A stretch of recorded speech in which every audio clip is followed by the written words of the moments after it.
sedikit berbeda dari biasanya.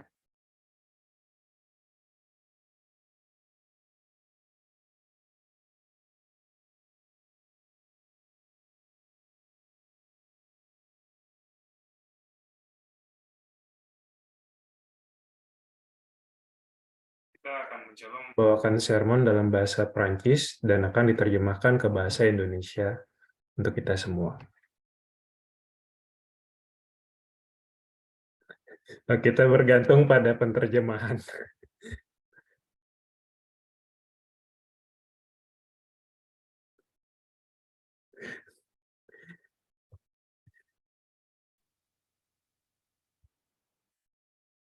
Apa yang akan kita sampaikan hari ini?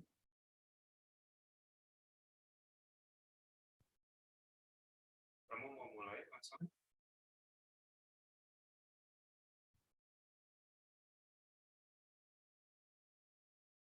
Kita membagikan tentang hubungan kita, terutama karena kita merupakan sepasang suami istri.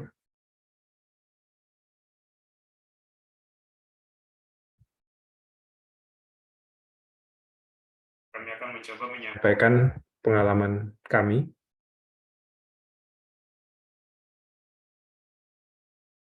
dan mencoba membagikan pesan kepada kita, kalian semua, karena kami sangat bersyukur atas hubungan ini.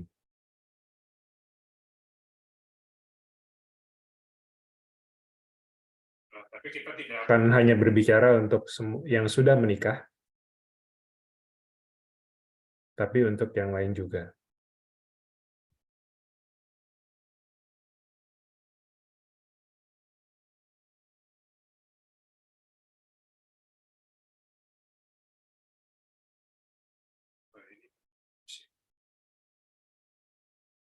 Oke. Maaf tadi sedikit terputus.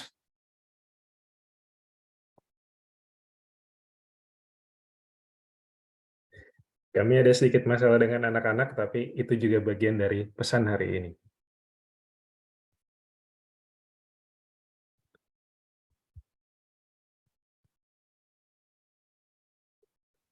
Kita akan bicara tentang pernikahan dan juga tentang hubungan romantis.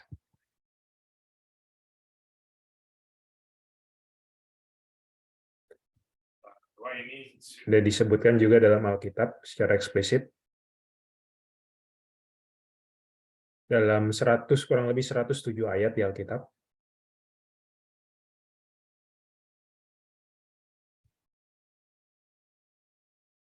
Ada 3 bab yang mencakup arahan mendalam tentang relasi.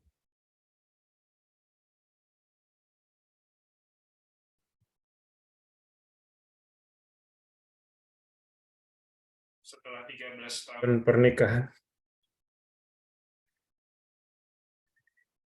sebenarnya kita tidak menghitung lagi berapa lama kita sudah menikah, karena waktu begitu cepat berlalu. Karena kita sudah punya 3 anak dan juga banyak aktivitas di sekeliling kita, kita jadi tidak ingat lagi berapa lama kita sudah menikah. Kami sudah menikah.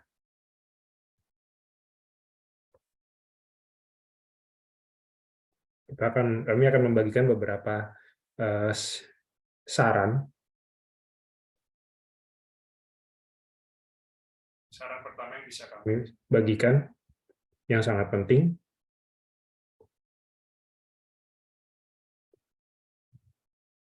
adalah berhati-hatilah saat membangun rumah Anda.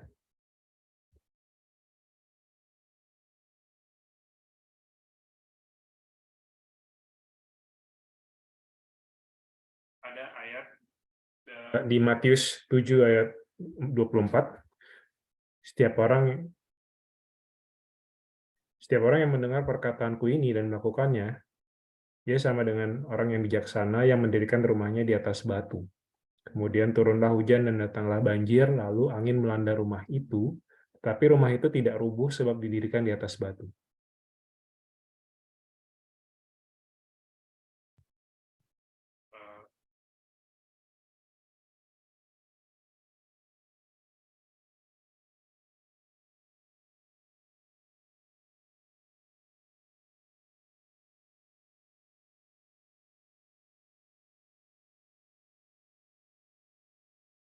menarik adalah kita tidak boleh membangun rumah kita di atas pasir, tapi harus di atas batu.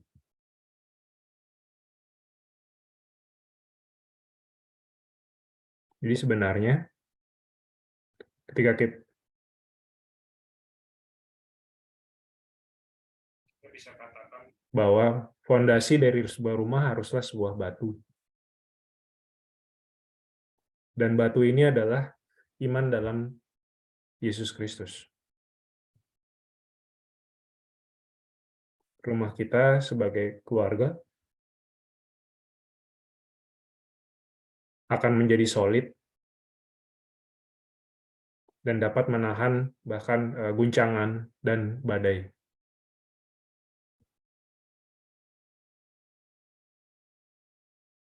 Tuhan tahu bahwa dalam kehidupan kita akan ada badai.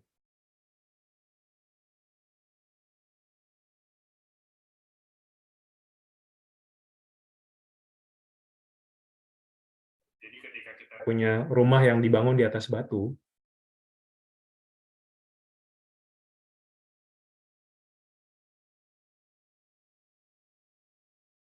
kita bisa punya kepercayaan yang lebih besar atas masa depan kita.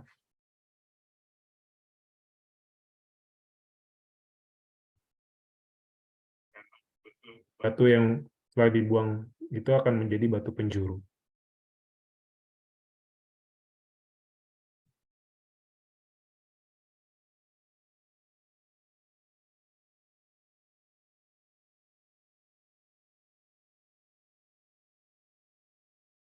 Ada juga di ayat 25,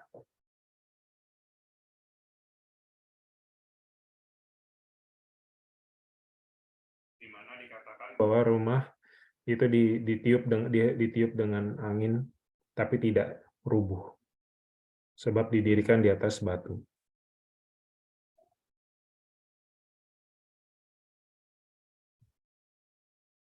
Jadi ini sebenarnya cukup eksplisit, karena memang benar,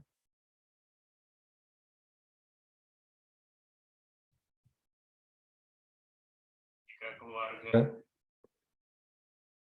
ketika kita berdoa sebagai keluarga dan kita memberikan waktu kepada Tuhan setiap hari,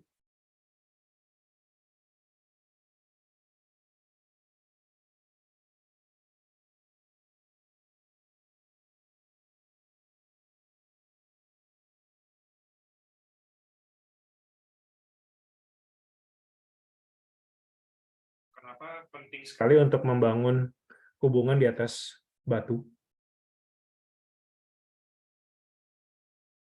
Karena itu berarti membangun pernikahan kita atas dasar ketaatan akan Yesus.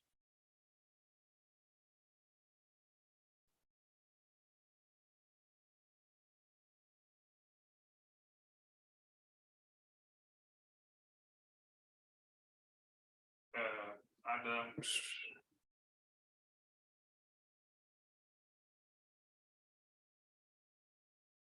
dalam hal ini, dengan menjadi batu sebagai batu fondasi berarti Tuhan Yesus menjadi penjuru dalam kehidupan kita.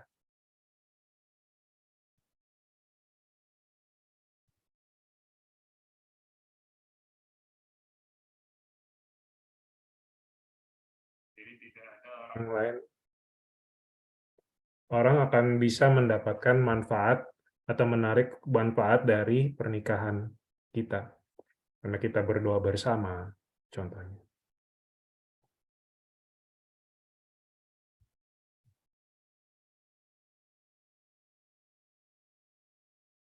Kadang tidak mudah. Contohnya saya sebagai orang Indonesia, kadang tidak mudah untuk mengatakan terima kasih pada pasangan kita karena kita berpikir bahwa ini biasa aja, sudah normal, sudah seharusnya.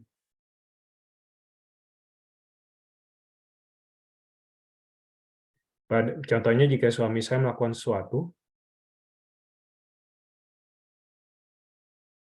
ternyata ketika kita mengatakan terima kasih,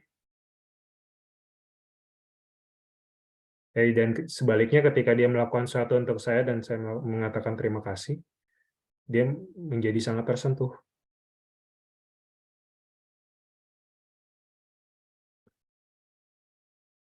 Di sana kita melihat bersama bagaimana kita bisa menempatkan pasangan kita dan memperlakukan pasangan kita sebagaimana kita ingin pasangan kita memperlakukan kita. Setiap hubungan atau hubungan pernikahan, untuk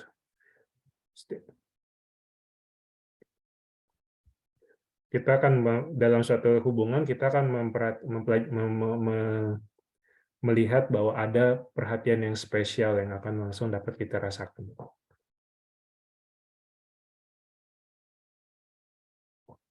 Kadang pertanyaannya seperti ini.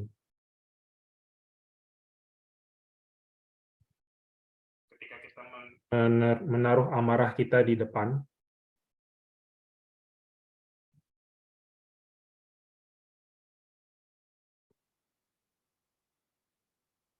kita belajar bahwa pasangan kita juga tidak memiliki cara pandang atau cara pikir yang sama seperti kita.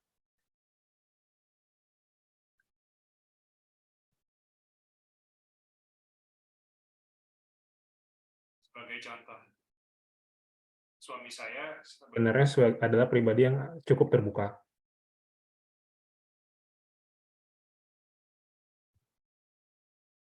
Untuk saya, dengan karakter saya, karena kita punya karakter yang diberikan Tuhan pada kita dan pasangan kita akan belajar menerima karakter kita. Di sisi yang sama, kita juga harus mempelajari karakter dan menerima karakter pasangan kita.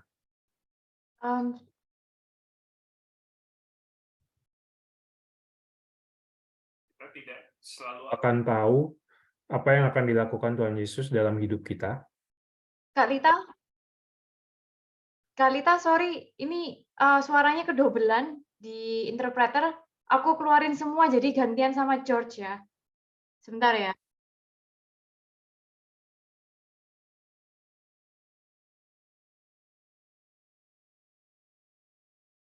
Oke, boleh dicoba? Halo, tes. Begini bisa? Oke. Oke atau enggak? Oke ya. Oke. Translate-nya per kalimat gitu aja ya, Kak Lita. Oke. Merci. Thank you. Bon, on va essayer de parler et après il va traduire une phrase par une phrase. Et ouais, je suis où là? J'ai oublié. Bon, oui, ouais, donc oui, mais tout à l'heure, je parle par rapport que nous ne saurons pas toujours précisément ce que veut Jésus dans notre vie. So we don't really know like precisely what does Jesus want in our life. Mais on a un engagement à lui, faire confiance, à lui obéir par-dessus tout.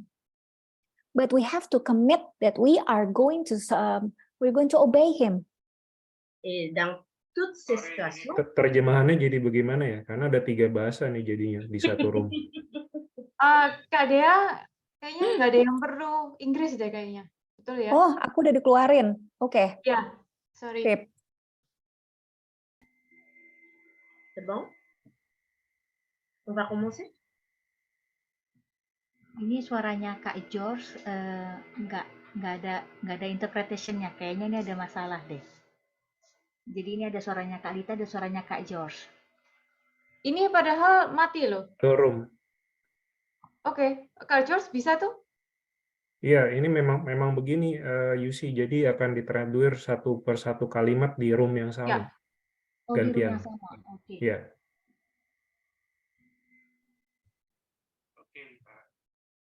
Ok. Oui, tout à l'heure j'ai dit qu'il faut faire la confiance et lui obéir par-dessus tout. Et dans toutes les situations, résoudre de nombreuses tensions dans de nombreux mariages. Seperti yang tadi tadi saya katakan kita harus memberikan kepercayaan penuh dan kepatuhan akan Tuhan Yesus dalam kehidupan kita dan kehidupan pernikahan kita. Moi, par exemple, je suis un caractère assez indépendant. Saya contohnya adalah seorang yang punya karakter cukup independen, Assez fort, je ne peux pas mentir. cukup kuat. Saya tidak bisa membohongi itu. Et mon mari, Dieu m'a envoyé Vincent dans ma vie avec un caractère qui est plutôt doux. Dan Tuhan mengirimkan Vansong dalam kehidupan saya dengan karakter yang lebih ke lembut. Donc, on voit jusque-là que Dieu a déjà préparé quelqu'un qui correspond avec notre caractère. Dan kita melihat bagaimana Tuhan menyiapkan seseorang dengan karakter yang corresponding dengan karakter kita. Mais tout ça, il faut qu'on apprenne. On apprend de voir le positif, le côté Vincent. Et Vincent, il doit apprendre aussi regarder le positif de ma part.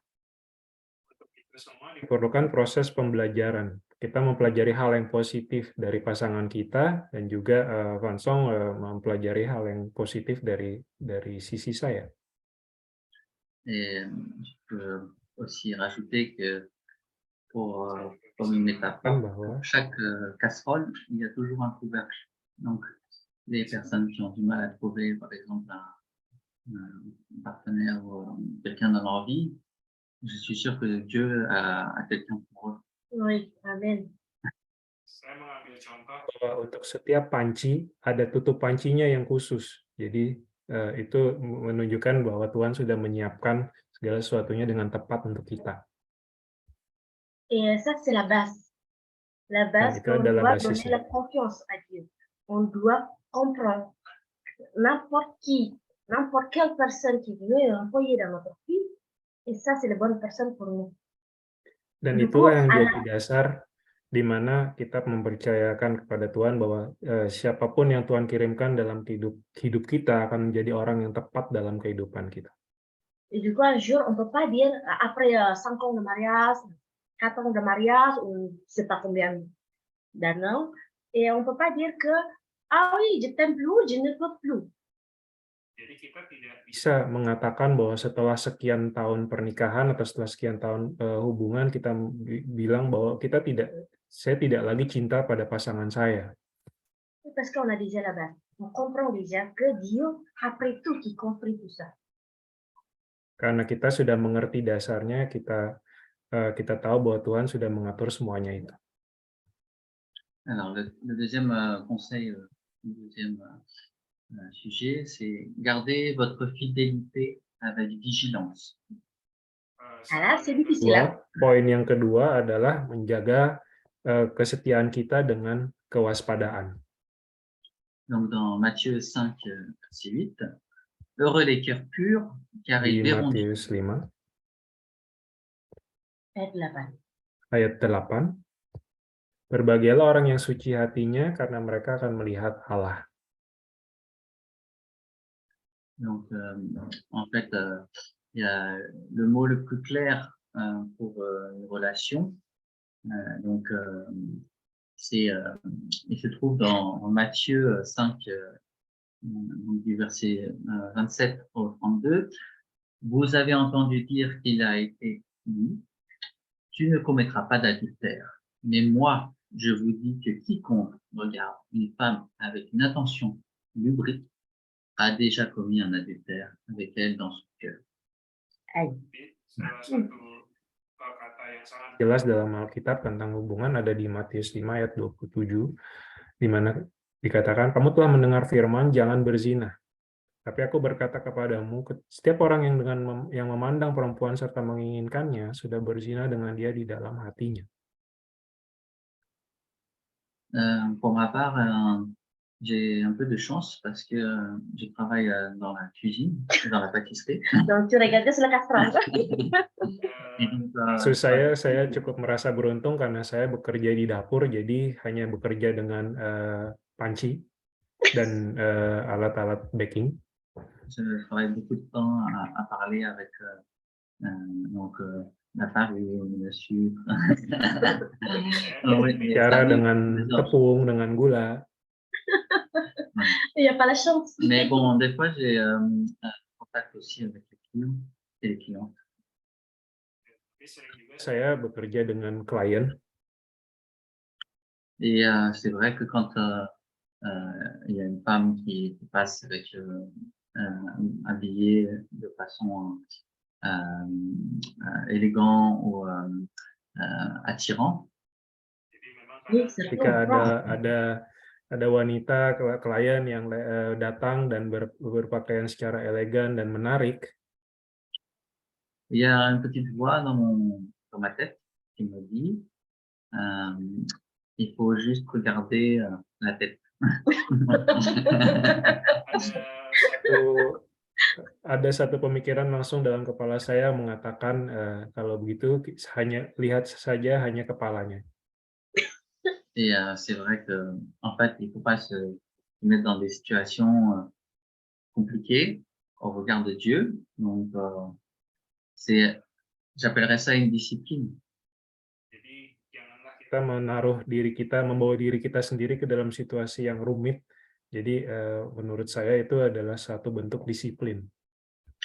C'est un peu la même chose que, par exemple, quelqu'un qui veut faire un régime et qui passe devant un restaurant ou devant une pâtisserie et il voit les gâteaux, mais il sait qu'il n'a pas le droit. Ini sama seperti orang yang sedang berniat untuk melakukan diet, lalu lewat di depan restoran atau bakery dan melihat kue-kue, tapi dia tahu bahwa dia tidak punya hak untuk makan itu. C'est une discipline à son esprit de dire non. Disiplin dalam hal ini disiplin untuk mengatakan tidak.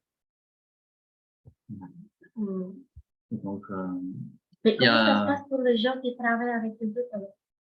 Est-ce que ça veut dire qu'ils ne peuvent pas avoir? eh ben, ils doivent avoir encore plus de discipline ou alors peut-être ils peuvent avoir une autre stratégie. Mais bon, Bekerja je dengan crois que c'est pas le orang-orang. sujet d'aujourd'hui. Non, je voulais dire, Sepertinya diperlukan disiplin yang lebih lagi.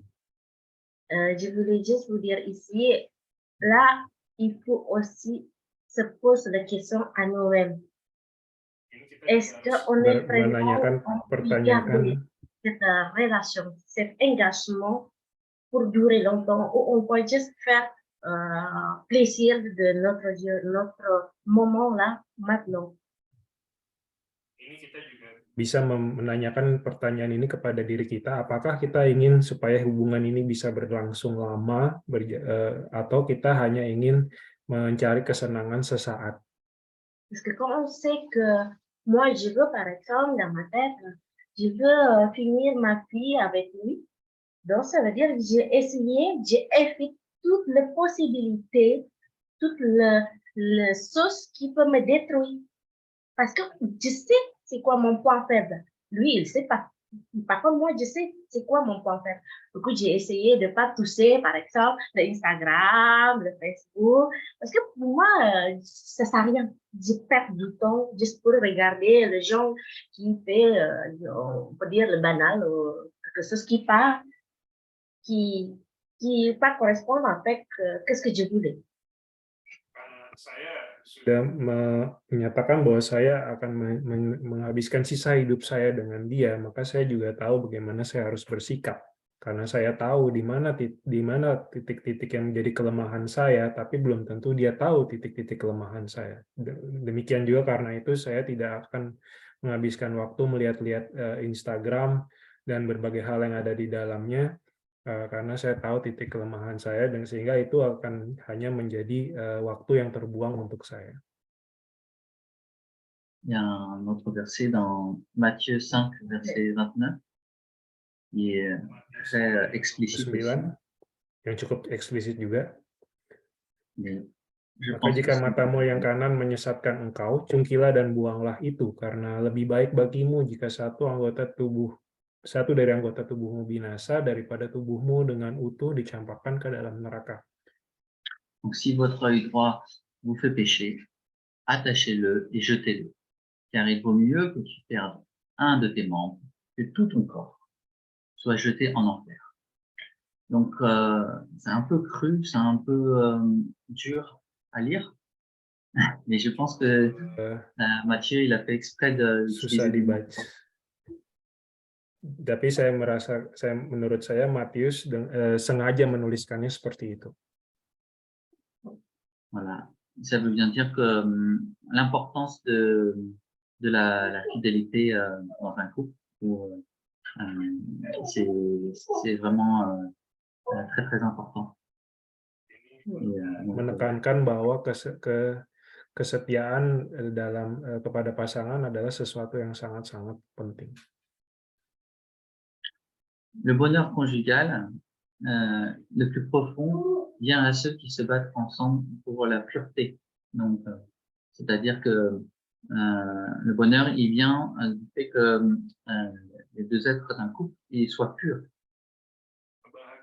Sebagai pasangan akan muncul ketika pasangan ini bisa mempertahankan kemurnian. Jadi kebahagiaan itu akan datang dengan sendirinya melalui kemurnian yang dijaga. Parce que en fait, quand on est pur aux yeux de Dieu, on est plus proche de lui. Ketika kita murni di hadapan Tuhan, kita akan menjadi lebih dekat dengan Tuhan. Et Dieu, forcément, il va nous rendre heureux. Tuhan akan membuat kita bahagia juga. Et heureux ceux qui ont le cœur pur, car ils verront Dieu. Berbahagialah mereka punya hati yang murni karena mereka akan melihat Tuhan. Cette, on va dire, entre guillemets, poursuite fidèle de la pureté, la recherche de la pureté. Pengejaran atau usaha mengejar kemurnian ini, elle doit aussi s'accompagner d'un engagement à ne jamais partir. Harus diikuti juga dengan komitmen yang tidak hilang. Donc, partir après des années de mariage, par exemple. Et dans Matthieu 5:32, il y a aussi dit que setelah bertahun-tahun pernikahan, sebagai contoh di ayat 32, Matius 5 ayat 32. Je vous dis que quiconque répudie sa femme, sauf pour cause d'immoralité sexuelle, le fait connaître. Padamu, setiap orang yang menceraikan istrinya, kecuali karena zina, ia menjadikan istrinya berzina, dan siapa yang kawin dengan perempuan yang diceraikan, ia berbuat zina. Alors, le mariage détruit l'infidélité. Et en fait, il y a beaucoup de conseils qu'on peut retrouver dans les paroles, notamment dans Matthieu. On en parle beaucoup. Jadi ketidaksetiaan itu akan membawa kehancuran pada pernikahan. Dan ini ada banyak ayat yang bisa kita jadikan acuan di Alkitab. Et en fait, et moi je pense qu'il en parle beaucoup parce que c'est précisément une facilité avec laquelle il y a beaucoup de couples qui se séparent. Oui, surtout en France. Surtout en France. En Europe. En Europe, oui. Menurut saya ini sebanyak disinggung di dalam Alkitab karena ini adalah sesuatu yang banyak ketidaksetiaan itu banyak membawa pasangan kepada perpisahan, terutama di Prancis dan di Eropa. Étant français, je veux dire que je ressens la différence avec la culture indonésienne par rapport à la pression familiale, entre guillemets. Sebagai orang Prancis, saya bisa merasakan perbedaan kultur dengan kultur Indonesia, terutama dalam hal tekanan keluarga dalam pernikahan. Mais quand je dis pression familiale, c'est pas dans le mauvais terme, c'est dans le mauvais sens. Je veux dire que en France, on vit, y a pas forcément les parents qui sont présents quotidiennement. Voilà. On est dans un monde un petit peu plus individuel.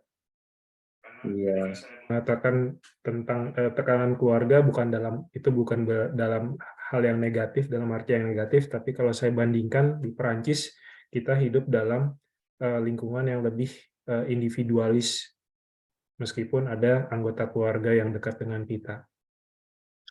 Donc, peut-être que il y a peut-être un petit peu plus de facilité pour commettre un adultère, Ouais, peut-être à cause de ça aussi. parce que, par exemple, si on a un problème, on est souvent prendre la décision nous-mêmes. Ça veut dire la famille, elle a pas assez là pour aider, pour nous guider, par exemple. Et ça, c'est le différent entre culture français avec Indonésie. Dan itu juga menurut saya yang seringkali membawa orang kepada perzinahan karena keluarga di sekitar kita tidak selalu ada untuk membantu kita ketika kita membutuhkan. Jadi kita mencari cara sendiri. Alors, est-ce que tu veux donner encore un conseil Pour quelqu'un, par exemple, qui n'a pas encore trouvé son amour, Bagi mereka yang belum masih mencari pasangan hidupnya, c'est important de connaître votre partenaire avant de vous engager à aller plus loin. penting bagi kita untuk mengenal dulu kelemahan-kelemahan kita sebelum kita melangkah lebih jauh. Parce que dès qu'on a pris l'engagement, et ça c'est pour toujours. L'engagement ici, ça veut dire le mariage. On espère que pas après 1 an, 2 ans de mariage, on se sépare, non. On espère plus pour la fin de notre vie. Dan ketika kita sudah mengenali kelemahan kita, ketika itulah kita bisa mengambil komitmen. Karena komitmen yang kita akan ambil itu untuk selamanya. Kita tidak mengharapkan hubungan yang hanya bertahan selama sebentar saja, sekian tahun. Et pour vous qui ont une relation en ce moment, bien vigilant avec ce s'appelle fidélité. Sedang dalam relasi saat ini sedang dalam relasi atau mempunyai hubungan, tolong perhatikan baik-baik dan tolong menjaga benar-benar kesetiaan ini. Parce que si vous avez déjà commencé par l'adultère ou infidélité, réfléchir encore. Karena ketika kita sudah mulai menyentuh perzinahan atau ketidaksetiaan, itu tidaklah baik. Non, le troisième, c'est on parle par rapport à corriger notre partenaire avec l'amour. Poin yang ketiga yang kami bagikan adalah tentang menegur partner kita, pasangan kita dengan kasih. On sait que c'est pas juste mariage. Dans la relation aussi, on a besoin de savoir comment parler avec notre partenaire. Tidak hanya dalam pernikahan, tapi dalam setiap relasi kita harus tahu bagaimana cara kita berbicara atau bagaimana berkomunikasi dengan pasangan kita. Par exemple, entre le enfant avec le parent, il faut savoir comment parler.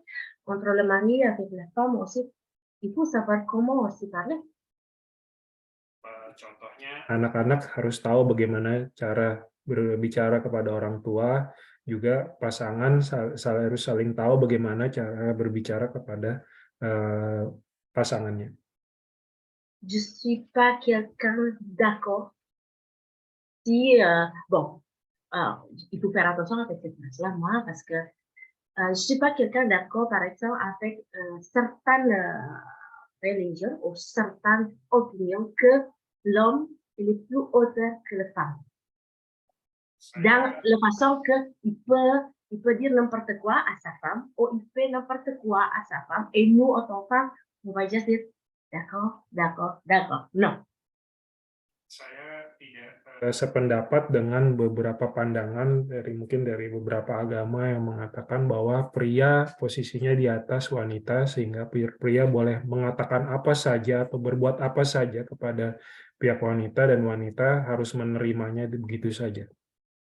Mais je dois souligner qu'on doit aussi donner l'honneur à notre mari autant le chef, atau chef ou leader dans notre famille.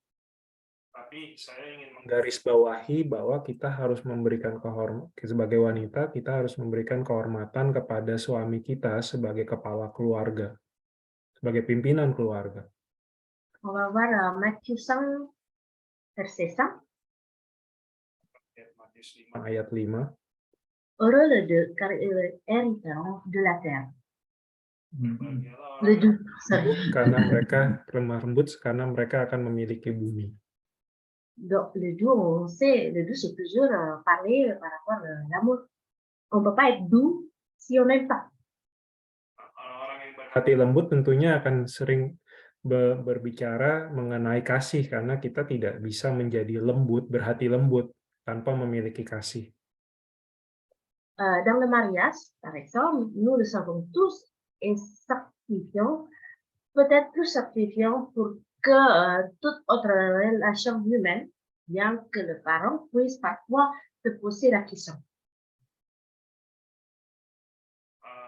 Contohnya dalam pernikahan, kita juga mengetahui apa yang kita katakan, meskipun seringkali orang tua juga mempertanyakan apa yang kita lakukan atau apa yang kita katakan tersebut. Le mariage nous sacrifie par au moins deux grandes raisons. La première, Pernikahan dikuduskan oleh paling tidak dua hal utama. Yang pertama, c'est simple. Un mari ou une femme, elle voit plus les péchés de l'autre que n'importe qui d'autre. C'est à la fois mathématique parce qu'elle passe plus de temps avec son mari, normalement, mais aussi parce qu'elle le connaît par cœur. On peut dire. non, bah, on peut dire aussi le jardin de le voisin est plus beau que notre jardin. pertama kita tidak bisa terus melihat kesalahan atau kesalahan pasangan kita. Kadang kita juga berpikir bahwa, karena kadang kita juga berpikir bahwa kebun orang sebelah lebih baik daripada kebun kita sendiri. Et la deuxième raison, c'est l'alliance. Donc l'alliance, c'est le mariage. On va dire dans une relation, c'est ce qui nous lie inconfortablement à vie. Et donc les péchés et tout le reste. Dan yang kedua, karena ikatan pernikahan itu akan berlangsung seumur hidup. Jadi itu yang menjadi perhatian kita. Donc on peut voir le pire chez l'autre et pourtant on n'a nulle part où aller parce qu'on est retenu par notre alliance. Kadang kita melihat hal yang sangat buruk pada pasangan kita, tapi kita tahu bahwa kita tidak bisa pergi kemana-mana karena kita punya komitmen dalam ikatan pernikahan ini. On n'a pas envie de se retrouver dans une situation pareille. Tentunya kita tidak mau menemukan diri di situasi yang seperti itu. Donc pour pas se retrouver dans une situation pareille, Oui. il faut suivre la parole du Seigneur. Untuk menghindari situasi seperti demikian, kita harus terus mengikuti firman Tuhan. Bah, ensemble, en couple, nous sommes assis sur une fenêtre, souvent c'est des critiques sensibles, parfois douloureuses, sur l'âme, juste pour le simplifier, pour sortir notre colère. Kadang sebagai pasangan, kita juga saling mengkritik, tapi dalam rangka juga mengeluarkan amarah kita. Et la question est de savoir comment nous allons gérer ces fardeaux et ces fardeaux à ces privilèges. Jésus nous dit comme par exemple dans le Matthieu 7, 3, verset 3 jusqu'à ça. Kita juga jadi harus belajar bagaimana cara mempertahankan api yang kelembutan ini, seperti yang ada di Matius 7 ayat Ouais, jusque ça. 3 sampai 5. Mengapakah engkau melihat selumbar di mata saudaramu, sedangkan balok di dalam matamu tidak engkau ketahui? Bagaimanakah engkau dapat berkata kepada saudaramu, biarlah aku mengeluarkan selumbar itu dari matamu, padahal ada balok di dalam matamu? Hai orang munafik, keluarkanlah dahulu balok dari matamu, maka engkau akan melihat dengan jelas untuk mengeluarkan selumbar itu dari mata saudaramu.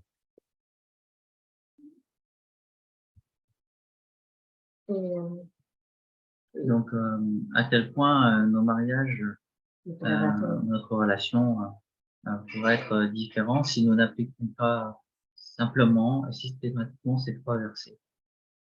Pada suatu titik hubungan atau pernikahan kita tidak akan bisa kita jaga ketika kita tidak mengaplikasikan secara sistematik 3 ayat ini.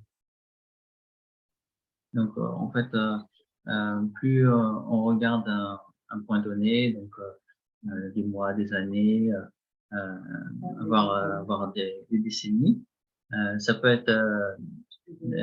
devenir difficile. En fait, c'est un fardeau. Kita menjalani dalam waktu hubungan ini bertahun-tahun bahkan berpuluh-puluh tahun, itu akan menjadi semakin sulit. Et donc, dans la vulnérabilité du mariage ou de relation, il est d'autant plus important de se confronter et de se corriger avec humilité ou avec l'amour, et avec une conscience patiente de nos propres échecs et péchés dans un espoir résilié pour le changement et pour la création dans le futur, pour la future, dans la relation. Jadi dalam hal ini penting bagi kita untuk saling mengkoreksi dan saling memberitahu dengan tetap dengan kerendahan hati, dengan maksud untuk terus tetap membangun hubungan kita ini. Alors, On va ajouter le numéro 4. le quatrième conseil, c'est un conseil que j'essaie de suivre depuis je suis au CJ Group, depuis que j'essaie d'être proche de Dieu, personnellement. Dan poin keempat yang ingin saya tambahkan, yang saya selalu coba ikuti sejak saya mulai bergabung dengan CG, atau sejak saya mulai semakin dekat dengan Tuhan, Dans Matthieu 5:9, adalah dengan jangan saling menyalahkan. Kita melihat di Matius 5 ayat 9. car ils seront appelés fils de Dieu.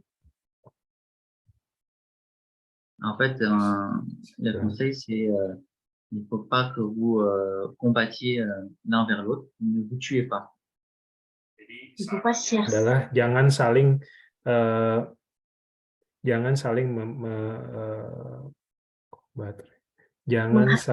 menghakimi pasangan sesama di antara pasangan. Jangan saling menyalahkan.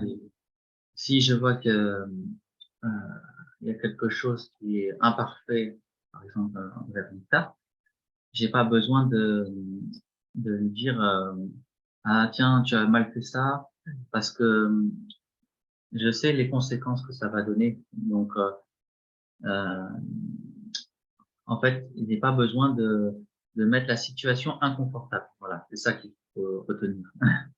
Jadi ketika saya melihat ada sesuatu yang tidak sempurna yang dilakukan Lita, saya tidak perlu langsung mengatakan kepada dia, lihat nih ada sesuatu yang salah yang kau telah lakukan, karena itu akan membawa kita ke situasi yang tidak nyaman, dan kita tidak mau itu. Et qu'est-ce que je peux faire moi, enfin tout ce que j'ai appris, c'est que depuis plusieurs mois, c'est que il y a un moment peut-être où c'est le moment pour parler, et quand la situation est propice, peut-être dire ah tiens voilà, il faut faire de cette manière, ça serait plus logique, on arriverait mieux, par exemple si on communiquait plus certaines choses, et quand la situation est propice, le message passe mieux.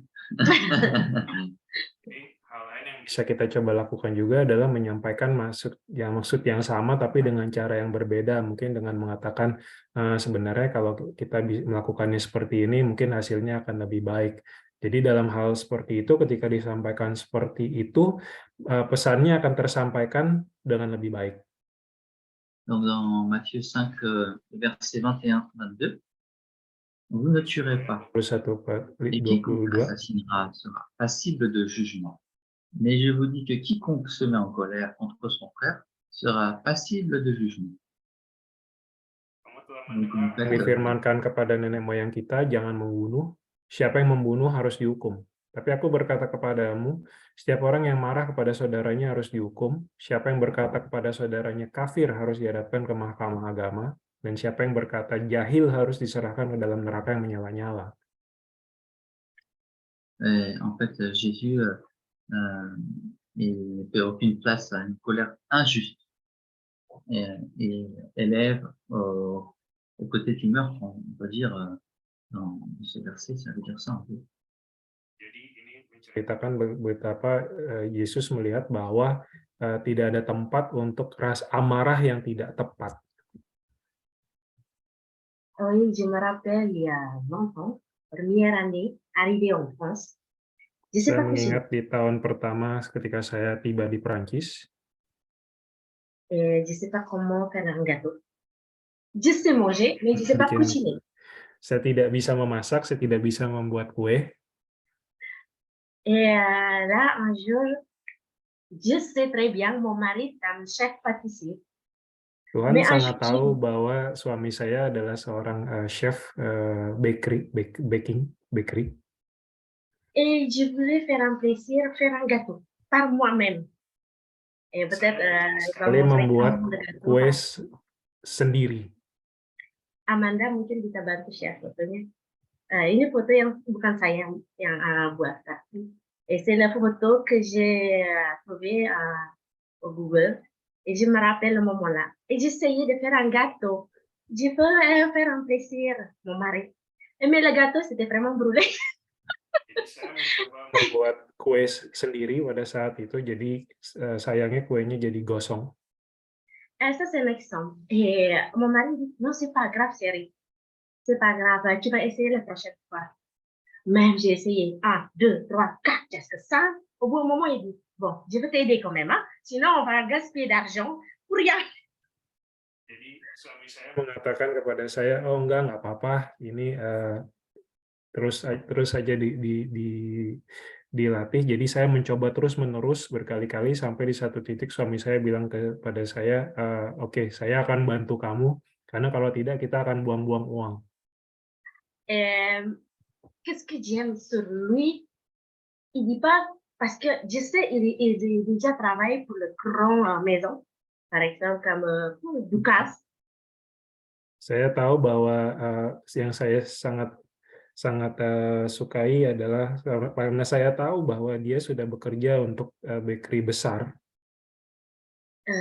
Oui, ça s'appelle Dukas, à Londres. Dia nama Dukas di London. Il sait très bien faire le gâteau, mais il ne juge pas. Il dit pas que c'est horrible, qu'est-ce que tu as fait, je sais le meilleur que toi. Non, il dit jamais ce mot-là.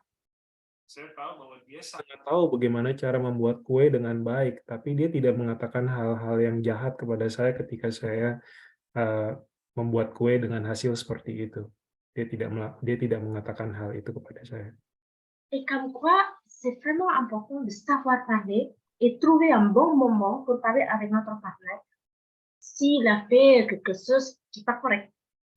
Jadi sangatlah penting untuk tahu bagaimana caranya berbicara dan bagaimana cara berbicara kepada pasangan ketika pasangan kita melakukan sesuatu yang tidak tepat. Et ça, c'est le point de numéro 4 qui est souvent échappé parce que nous pensons que nous sommes le meilleur. Nous pensons que, tu sais rien et c'est moi qui prends le contrôle. Itu adalah poin nomor 4 yang kadang sering terlewatkan karena kadang kita berpikir bahwa kita tahu segalanya, kita tahu lebih baik, kita bisa melakukannya lebih baik, dan kita yang mengendalikan. Et c'est important d'écouter, d'apprendre, de comprendre aussi notre partenaire. Sangatlah penting untuk mendengar dan untuk belajar mengerti dan mendengarkan pasangan kita. Le 5e conseil, c'est prenez plaisir à vous pardonner. Donc, dans le Matthieu 5:7, il y a heureux les miséricordes, heureux les miséricordieux, car ils obtiendront miséricorde. Donc, si on pardonne aux autres, on obtiendra aussi le pardon par la grâce de Dieu. Poin kelima yang mau saya bagikan adalah tentang saling memaafkan. Jadi ketika kita saling memaafkan, kita juga akan menerima pengampunan dari Tuhan. Jadi untuk faire plaisir, saling dengan bersukacita untuk memaafkan, untuk saling memaafkan. Le 6e conseil, c'est couvrez votre mariage avec la prière. Donc, très important de toujours prier dans les circonstances, que ce soit des bénédictions dans la famille, mais ça peut être aussi des moments difficiles ou avant de franchir une étape, par exemple, si on a un examen médical ou si on a un rendez-vous important, toujours penser à prier. Poin keenam yang mau saya bagikan adalah untuk melingkupi pernikahan kita dengan doa. Dengan terus berdoa sebagai pasangan, baik dalam momen yang membahagiakan maupun dalam momen-momen yang mungkin sulit. Misalnya ketika kita mau ada pemeriksaan medis atau situasi yang sulit lainnya. Kita tetap membawa semuanya itu dalam doa bersama dengan pasangan kita. Et dans Matthieu 7:7, donc il est dit demandez et il vous sera donné, cherchez et vous trouverez, frappez et on vous ouvrira. Donc si on prie, on invite Dieu dans notre vie et en fait on l'interpelle, et donc forcément même s'il répond pas tout de suite dans l'instant T, je pense qu'il écoute quand même notre prière. Dikatakan carilah maka engkau akan menemukan, mintalah maka akan ketoklah dan pintu akan dibukakan padamu. Jadi ketika kita meminta dalam doa, meskipun belum tentu jawabannya akan langsung kita terima di saat itu juga, kita tahu bahwa Tuhan mendengarkan doa kita. Oui, la première fois, on sait très bien que toujours Dea qui déjà ici avant d'arriver à Vincent. Et Vincent, c'est quelqu'un assez difficile pour prier, n'est-ce pas? Et avec le... Allez-y. Sebagai contoh, waktu itu tidak selalu mudah bagi Vincent untuk berdoa sebelum di waktu-waktu yang lalu. Et pour lui, prier une fois pendant mangeant, ça suffit. Untuk dia di waktu itu berdoa satu kali saja sepanjang hari sudah cukup. On n'a pas besoin prier chaque minute, chaque moment, parce que Dieu sait tout. C'est ça dans sa tête. Pikiran dia adalah kita tidak usah berdoa setiap saat, setiap waktu, karena toh Tuhan sudah tahu semuanya. Donc, ce que j'ai fait, j'ai dit à Vincent, mon mari, le matin, avant qu'on va manger, j'ai dit tout ce que je voulais à ce jour-là, et c'est tout. Et je ne peux plus expliquer. Jadi saya katakan pada dia, ya sudah, kalau begitu pagi hari, katakanlah kepada saya semua yang kamu mau, jadi tidak usah lagi menjelaskan setelahnya. Dan itu yang saya katakan pada dia. Et ça, c'est la façon que j'explique à Vincent que c'est comme ça notre relation avec Dieu. On a besoin de parler parce que Dieu, c'est notre Père. Quand je dis que je veux ça, et je sais, je compte beaucoup à Dieu pour qu'il a impliqué dans notre activité. Saya katakan pada dia bahwa karena itulah pentingnya berdoa, karena kita mempunyai relasi dengan Tuhan sebagai Bapa kita. Jadi dalam apapun yang kita lakukan adalah penting untuk melibatkan Tuhan. Dan juga dengan demikian kita berhubungan lewat doa itu. Mais ça ne va pas arrêter dans cette explication. je répète tous les jours. Et c'est jusqu'au moment qu'il il a compris que, ah oui, c'est vrai. Tentunya dia tidak langsung mengerti begitu saja, jadi saya harus mengulangi berkali-kali sampai pada akhirnya dia bisa mengerti bahwa, oh ya, memang benar, kita harus seperti itu. Le dernier conseil, c'est chercher Dieu les uns avant les autres. Yang poin terakhir adalah carilah Tuhan terlebih dahulu sebelum satu sama lain. Donc, dans Matthieu 5, verset 6, heureux ceux qui ont faim et soif de justice, car ils seront rassasiés. 5 ayat 6.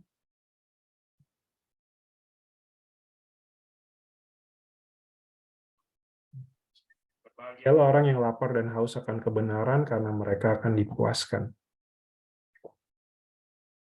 Alors, il ne faut pas s'inquiéter en disant qu'est-ce qu'on va manger ou qu'est-ce qu'on va faire demain. Mais en fait, il faut juste s'inquiéter à savoir est-ce que ce que je fais, est-ce que Dieu il aimerait que je fasse. Janganlah kita khawatir akan apa yang akan kita makan, apa yang akan kita lakukan, tapi khawatirlah kita tentang apakah Tuhan setuju dengan apa yang akan kita lakukan, apa yang kita lakukan ini. Oui, par exemple, quand on est en colère, apprendre de prendre le temps avec Dieu d'abord. Moi, qu'est-ce que j'ai fait comme ça? Quand je suis vraiment en colère, parce que bon, on n'est pas un parfait couple, il n'y a pas de problème dans notre vie. Nous avons aussi le problème. Et quand le moment, c'était vraiment difficile pour moi pour gérer, qu'est-ce que j'ai fait? Donnez-moi du temps pour prier. Et j'ai fait ma part et j'ai pris. Accompagné avec lui. Sebagai contoh, untuk saya, ketika saya dalam amarah, saya membutuhkan waktu untuk berdoa. Jadi itu ketika saya sedang sangat-sangat marah, saya memisahkan diri dan berdoa terlebih dahulu. Et j'aime bien le moment que je suis restée toute seule avec Dieu. Saya menyukai momen-momen di mana saya sendiri bersama Tuhan. Le colère, c'est comme un volet d'un seul coup et j'apprends le sagesse. Amarah itu seperti pergi dengan sendirinya, dan saya belajar menjadi lebih bijak. Et c'est comme quoi, dans le point 7, chercher Dieu d'abord. Quand on a un moment difficile, avant qu'on juge, on dit n'importe quoi à notre partenaire. Inilah yang dimaksud dalam poin 7 ini, carilah terlebih dahulu Tuhan sebelum kita mengatakan atau melakukan yang tidak-tidak kepada pasangan kita. Il ne faut pas nourrir notre colère. Janganlah kita memberi makan amarah kita, mais donner le sagesse, la place de Dieu pour prendre notre contrôle. tapi berikanlah tempat supaya Tuhan boleh menaruh kebijaksanaan di hati kita. Et donc, on va résumer tout cette point tout à l'heure pour terminer. Kita akan merangkum semua poin ini supaya kita bisa selesai. Et qu'est-ce qu'on va faire pour garder notre relation plus longtemps possible, si c'est possible, jusqu'à la fin de notre vie. Apa yang harus kita lakukan supaya kita bisa menjaga hubungan kita, relasi kita, sampai akhir hidup kita? La première, faites attention où vous construisez votre maison. Pertama, berhati-hatilah di mana kita akan membangun rumah kita.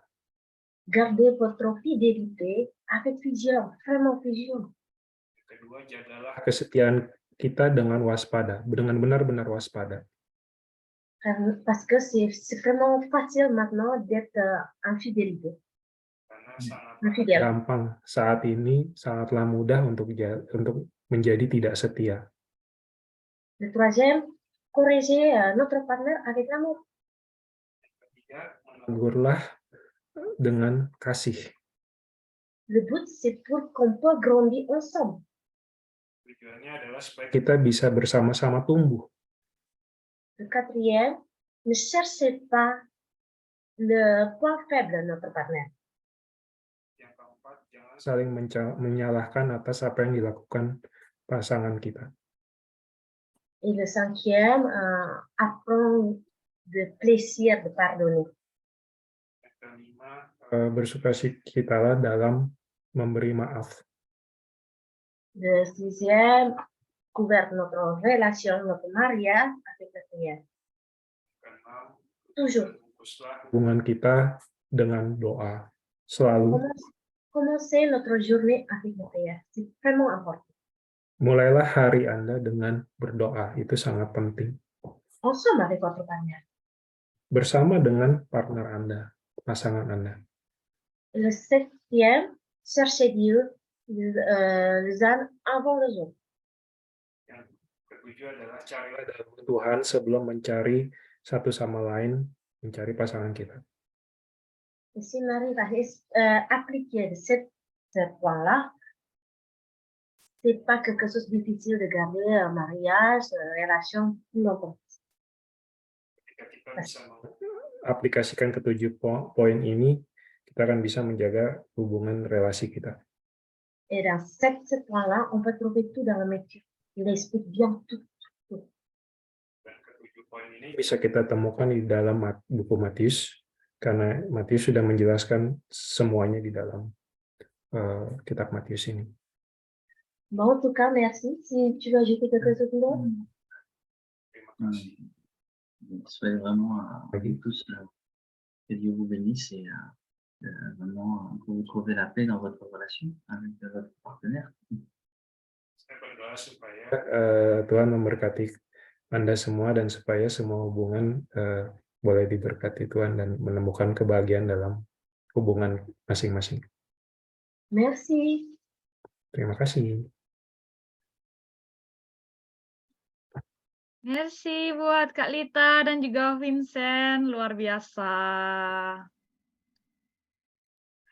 Oke, luar biasa sekali ya firman yang hari ini yang kita dapatkan teman-teman.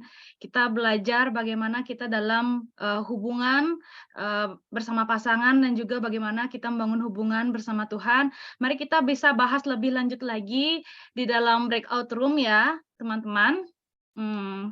Buat breakout room, silakan.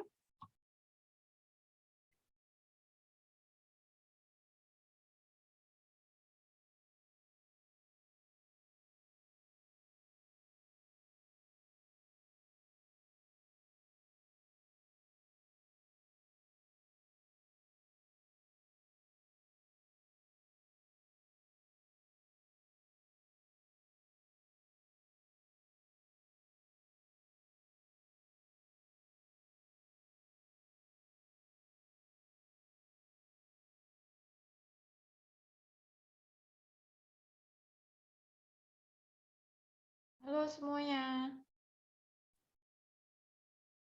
Halo, Mariska, aku harusnya di sini nggak ya? Soalnya tadi aku sempat ke-kick keluar. Oh, Ini ada 2 nih akunya. Kak Dea harusnya di mana ya tadi ya? Aku nggak tahu. Sama Kak Wiwi harusnya. Oke, aku masukin ke Kak Wiwi ya, bentar. Kak Rodin boleh mungkin jadi host dulu sebentar? Oke.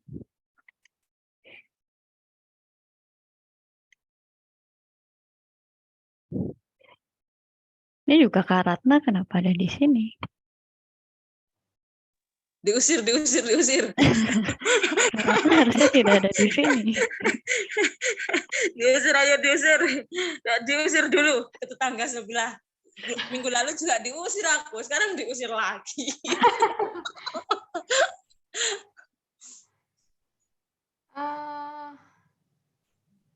Gak apa-apa udah, ayo. Ya udah. Gak apa yang di sini.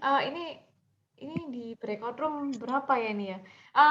Mungkin ada yang mau sharing dulu tentang relationship atau mau nambahin sesuatu, tips-tips, silahkan. Enggak dulu deh, Cek. Kalau relationship. Assalamualaikum dulu deh kalau itu.